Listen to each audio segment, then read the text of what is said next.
The US media published photos of Trump meeting with China's President Xi. You can see some top US government officials, including the Secretary of War, Pete Hegseth, a former Fox News host, the Treasury Secretary, Scott Bessent, who's a billionaire hedge fund manager from Wall Street, Marco Rubio, who's the National Security Advisor and the Secretary of State.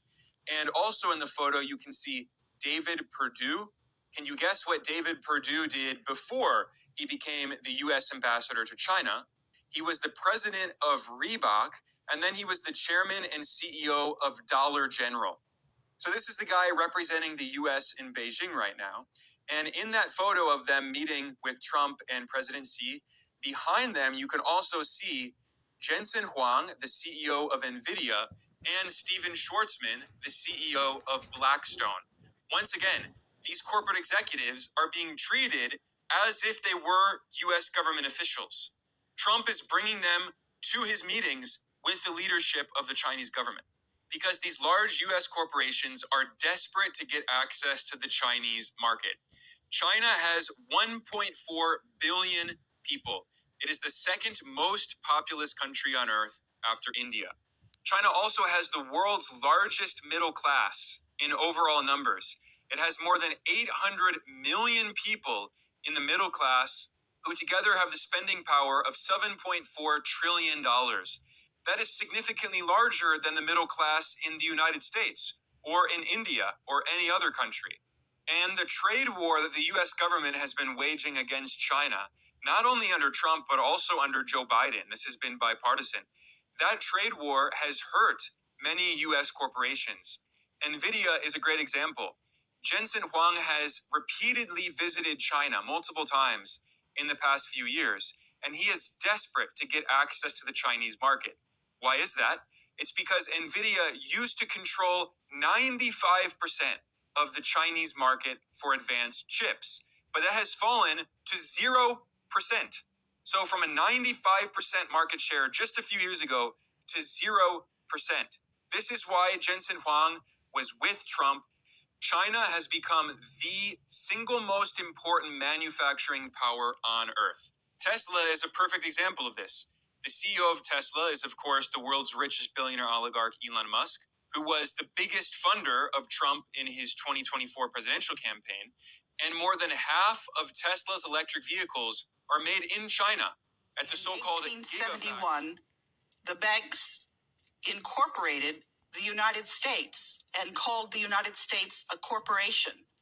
And when they created the District of Columbia, what they did was they put that corporation in the District of Columbia.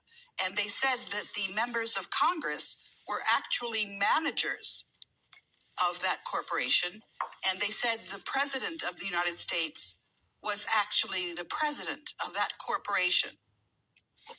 So we're not living in the country that we think we're living in. And what I've actually done is I have said that we are under something called state capture. And I have said that there is an interregnum. And if you look that word up, that means that we don't have a legitimate government. And when the founding fathers wrote this Constitution, they realized that the bankers were trying to pull a fast one on us and to try to take over our governance. And so they put in a safety mechanism. And there's something called Article 5, which says that when 2/3 of the state legislatures request an amendment, that the Congress is required to convene a constitution to consider amendments. And the Congress was supposed to do that back in 1929.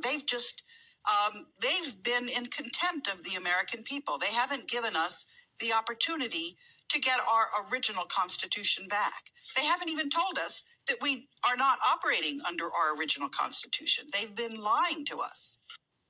In 1871, the banks incorporated the United States and called the United States a corporation. And when they created the District of Columbia, what they did was they put that corporation in the District of Columbia. And they said that the members of Congress were actually managers of that corporation. And they said the president of the United States was actually the president of that corporation. So we're not living in the um, country that we think we're living in. And what